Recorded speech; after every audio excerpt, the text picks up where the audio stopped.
Hello dear students, आज की इस वीडियो में हम लोग बात करने वाले हैं स्कैनिंग इलेक्ट्रॉन माइक्रोस्कोपी। पिछले वीडियो में हमने बात की थी ट्रांजिशन इलेक्ट्रॉन माइक्रोस्कोपी कि कैसे हम लोग इलेक्ट्रॉन्स के माध्यम से हम लोग क्या कर सकते हैं, किसी भी सरफेस के माइक्रोस्ट्रक्चर्स का पता लगा सकते हैं। सिमिलरली हम लोग आज बात करते हैं एसीएम जो काफी पॉपुलर है, स्कैनिंग इलेक्ट्रॉन माइक्रोस्कोपी, कि कैसे हम लोग स्कैनिंग इलेक्ट्रॉन माइक्रोस्कोपी के माध्यम से किसी भी सरफेस के स्ट्रक्चर्स का, उसके कंपोजिशंस का या किसी सेलुलर बॉडी है उसके सेल्स का पता लगा सकते हैं। तो बेसिकली यहाँ पर भी लोग क्या करते हैं, टंगस्टन फिलामेंट यूज करते हैं, सोर्स यूज करते हैं पहला। तो सोर्स में क्या करते हैं हम लोग, टंगस्टन फिलामेंट यूज करते हैं। टंगस्टन फिलामेंट को जब हीट करते हैं करीबन 20,000 किलोवोल्ट पर हाई, तो क्या होगा कि यहाँ पे इलेक्ट्रॉन्स इमिट होंगे। इलेक्ट्रॉन्स यहाँ पे क्या होते हैं, इमिट होते हैं। अब जब ये इलेक्ट्रॉन्स इमिट होकर क्या होंगे, एनोड पर जाएंगे। जब इलेक्ट्रॉन्स इमिट होकर एनोड पर जाएंगे, इनका एनोड रहता है यहाँ पर, ठीक है। एनोड क्या है, एनोड आप जानते हैं पॉजिटिवली चार्ज है, और ये टंगस्टन इलेक्ट्रॉन्स ये नेगेटिव है, ये कैथोड हो गया बेसिकली। तो कैथोड और एनोड जब है तो एनोड क्या करेगा, इनको अट्रैक्ट करेगा, मतलब ये एनोड इसको अट्रैक्ट करेगा और इनको अलाइन कर देगा इलेक्ट्रॉन्स को सिंगल बीम के अंदर। तो एनोड यहाँ पर क्या कर रहा है, अलाइन कर रहा है सिंगल बीम के अंदर इन इलेक्ट्रॉन्स को, और ये सिंगल बीम सब अलाइन होकर जाएंगे कंडेंसर लेंस पे। अब जब ये कंडेंसर लेंस पर जाएंगे तो यहाँ से क्या होगा, कंडेंसर लेंस इसको क्या करेगा और एकदम से अलाइन कर देगा, और अलाइन करने के बाद ये भेज देगा किसके अंदर, एक स्कैनिंग कोइल के अंदर, या रेस्टर स्कैनिंग भी बोलते हैं हम लोग इसको। स्कैनिंग कोइल मतलब क्या, अब देखिए इसने अलाइन कर दिया। अलाइन, मान लो मुझे सरफेस की को माइक्रोस्ट्रक्चर्स को देखना है। अब आपने एक अलाइन यहाँ पर लाइन आपकी बीम गई यहाँ पर, तो वो तो एक स्पेसिफिक पॉइंट पर पड़ी, लेकिन मैं चाहता हूँ कि मुझे पूरी सरफेस की स्टडी करना है, पूरी सरफेस के माइक्रोस्ट्रक्चर देखना है। तो क्या करेंगे, जो स्कैनिंग कोइल है वो क्या करेगा, इन जो एक बीम, एक लाइन के अंदर जो बीम थी उसको क्या करेगा, थोड़ा सा डिवाइड कर देगा। मतलब जहां जहां पर भी आवश्यकता है बीम के गिरने की, इलेक्ट्रॉन्स को जानने की, जहां जहां से हमको देखना है, तो उसको क्या करेगा, वो सरफेस को स्कैन करके वहां सब जगह जहां जहां पर आवश्यकता है वहां पर इलेक्ट्रॉन्स को भेज देगा। इलेक्ट्रॉन्स को भेजने के बाद इलेक्ट्रॉन्स क्या होंगे, ऑब्जेक्टिव लेंस पर आएंगे, और ऑब्जेक्टिव लेंस उनको और इनलार्ज करके, एक फोकस करके वो क्या करेगा, आपके सैंपल पर भेज देगा। ये आपका सैंपल है यहाँ पर। तो बेसिकली जो आपने 10 पढ़ा था ट्रांजिशन इलेक्ट्रॉन माइक्रोस्कोपी, वहां क्या था कि जो आपका सैंपल था वो यहाँ कहीं बीच में था, ठीक है, वो कहीं बीच में था।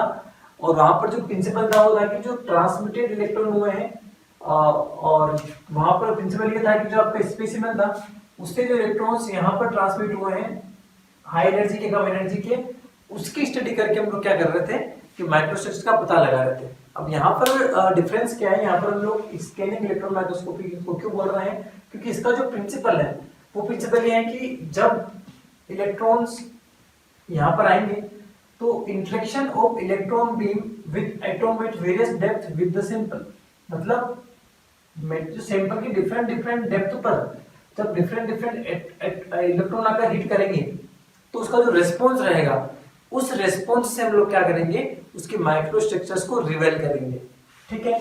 सबसे पहली बात कि मैग्निफिकेशन बहुत हाई होता है। इलेक्ट्रॉन माइक्रोस्कोपी का मतलब हम इलेक्ट्रॉन लेवल तक क्या कर सकते हैं, किसी भी माइक्रोस्ट्रक्चर्स को देख सकते हैं। तो यहाँ पर आप देख सकते हैं 10 to 5 लाख प्लस मैग्निफिकेशन इसका होता है, मतलब 5 लाख से भी या ज्यादा मैग्निफिकेशन इसका होता है। फिलामेंट हम टंगस्टन यूज कर रहे हैं। अब देखते हैं कि होगा क्या। जैसे आपका ये सैंपल था, अभी सैंपल को मैंने यहाँ लगा दिया, ठीक है।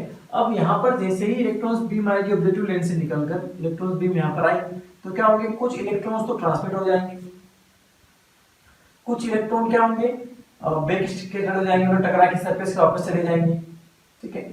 और अब जो सेकेंडरी इलेक्ट्रॉन्स होंगे, बेसिकली हम लोग सेकेंडरी इलेक्ट्रॉन्स से क्या करते हैं कि माइक्रोस्ट्रक्चर्स का पता लगाते हैं, ठीक है। यहाँ पर भी वैक्यूम चेंबर ही रहेगा, ठीक है, क्योंकि वैक्यूम चाहिए, नहीं तो एयर आएगी तो क्या होंगे, इलेक्ट्रॉन स्कैटर्ड हो जाएंगे। अब समझते हैं सेकेंडरी इलेक्ट्रॉन है क्या, ठीक है। अब देखिए सेकेंडरी इलेक्ट्रॉन्स को हम समझें, यहाँ हम लोग समझते हैं कि सेकेंडरी इलेक्ट्रॉन है क्या। आप जानते हैं हर एक एटॉम्स क्या होता है कि एटॉम्स के जो है यहाँ पर आपके इलेक्ट्रॉन प्रोटॉन, यहाँ पे इलेक्ट्रॉन्स घूमते रहते हैं, ठीक है।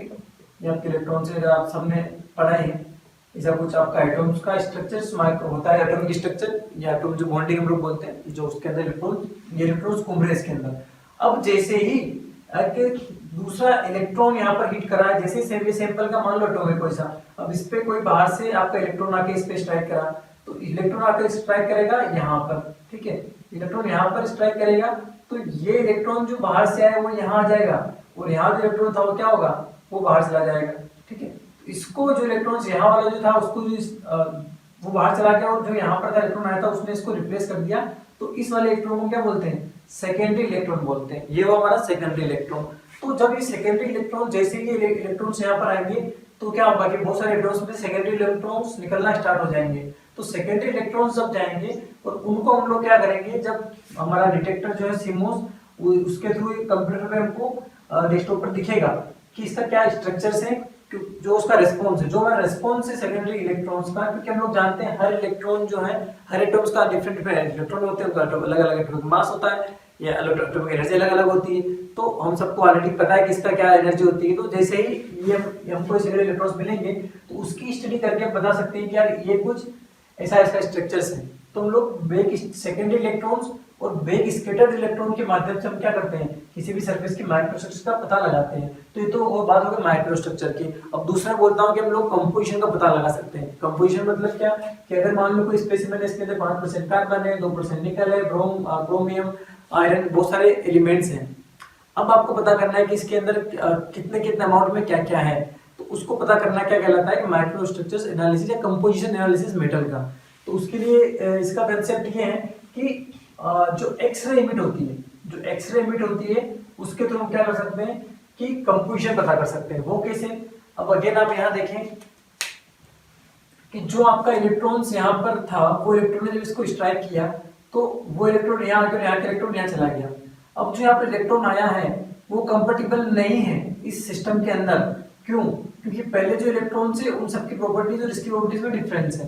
तो ये स्टेबिलिटी चाहेगा तो क्या होगा कि ये वापस से जब ये पूरा काम हो चुका है तो ये यहाँ पर जाएगा और यहाँ वाला एटम यहाँ आना चाहेगा, ठीक, ये वाला एटम यहाँ आना चाहेगा बाहर आउटर सेल में, और आउटर का इनर आ जाएगा बैलेंस करने के लिए। तो जब ये आउटर का इनर में जाएगा, इधर का आउटर आएगा, तो यहाँ से जब ये यहाँ जाएगा तो कुछ ना कुछ यहाँ से क्या होगी, कुछ एनर्जी रिलीज होगी, क्योंकि बिना एनर्जी रिलीज हुए तो कोई काम हो नहीं सकता, है ना। तो एनर्जी रिलीज होगी जब ये एटम बाहर जाएगा, तो वो एनर्जी को हम क्या बोल रहे हैं, एक्सरे। एक्सरे की एनर्जी इमिट हो रही है, और वो एनर्जी हर एक डिफरेंट एटम्स के लिए, हर एक डिफरेंट कंपोजिशन के लिए अलग अलग होगी। अगर कार्बन था, वहां पर कार्बन का एटम था तो वो कुछ अलग बिहेव करेगा, अगर आयरन का था तो वो कुछ अलग बिहेव करेगा, अगर निकल का था तो वो कुछ अलग बिहेव करेगा। तो वो हम लोग पूरा क्या करते हैं, किस टाइप का एक्सरे की इमिट आ रही है उसको हम लोग स्कैन करके उसको पता लगा लेते हैं कि यार इतना अमाउंट में यहाँ पर ये कंपोजिशन है। तो हम लोग एक पूरा कंपोजिशन रिपोर्ट तैयार कर लेते हैं, जो कारखानों में आजकल बहुत की जाती है। पहले हम लोग क्या करते थे, डाइल्यूट करते थे। मान लो कार्बन को पता करना है तो हम लोगों ने एगर्स टेस्टिंग यूज कर लेते थे। अगर हमको आयरन पता करना है कितना है, हम लोग क्या किसी एक मेथड से हम एक कंपोजिशन को पता लगा सकते थे एक एलिमेंट का। लेकिन इसके स्कैनिंग इलेक्ट्रॉन माइक्रोस्कोप का फायदा यही है कि हम लोग एक सिंगल स्टेप में क्या कर सकते हैं, कौन कौन सा क्या कंपोजिशन है उन सबका पता लगा सकते हैं। अब इन सबके अगर हम एडवांटेजेस की बात करें तो हाई रेजोल्यूशन हमको इमेज दे देते हैं।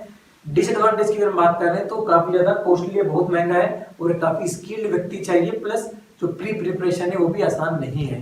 तो ये था आपका scanning electron microscope. I hope आपको काफी अच्छे से समझ में आ गया होगा। कुछ नहीं है, आपका जंक्शन सोर्स को आपने हिट करा, एनोड पर गया, एनोड ने क्या करा, उसको अलाइन कर दिया लाइन में, उसकी वेलोसिटी बढ़ा दी, क्योंकि एनोड नेगेटिव है, ये पॉजिटिव है, तो अटेंड करेंगे, वेलोसिटी बढ़ जाएगी। वेलोसिटी बढ़ने के बाद ये आ गया आपका कंडेंसर लेंस में, और ये सभी मैग्नेटिक लेंसेज होते हैं। जितने भी लेंस में यूज करते हैं इस इलेक्ट्रॉन माइक्रोस्कोप में, हम लोग मैग्नेटिक लेंसेज यूज करते हैं। मैग्नेटिक लेंसेज यूज करते हैं जो क्या करते हैं, उसको और उसकी स्पीड को बढ़ा देते हैं। उसके बाद हो जाएगा स्कैनिंग कोइल पर, स्कैनिंग कोइल रेजिस्टर स्कैन उसको स्कैन करके पूरी सरफेस के ऊपर भेज देगा। सरफेस के भेजने के बाद यहाँ पर आपको सरफेस से जो भी आपको जो रिजल्ट मिल रहा है वो यहाँ पर दिख जाएंगे, और आपको स्ट्रक्चर्स दिख जाएगी।